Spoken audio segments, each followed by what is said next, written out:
आज बने उपासाचे गुलाबजाम, ते सुद्धा अगदी रताळीचे. कोणाला कळणारही नाही. कुकरमध्ये अशा पद्धतीने डबा लावून आपण रताळी शिजवायची, म्हणजे त्यात पाणी जात नाही. आता इथे पाक बनवूया. पाक म्हणजे फक्त आपण साखर वितळायची. 1 वाटी पाणी, 1 वाटी साखर, वेलची आणि केसर घालून शिजवायचं. शिजल्यानंतर फक्त चिवट झाला म्हणजे आपला हा रेडी झालाय. त्याला बाजूला काढून ठेवायचं. कुकरमध्ये बघा रताळी छान शिजली गेले 3 शिट्यामध्ये, आणि त्याला आपण थंड करून साली काढायची आणि किसून घ्यायचं.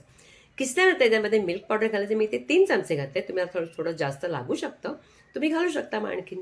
त्यानंतर मळून घ्यायचं, थोडंसं तूप लावून पुन्हा मळायचे. आणि रताळी जर चांगली असेल ना, तर पीठ छान आपोआप मळलं तर काही होत नाही. पण नंतर अशा पद्धतीने गोळे करायचे.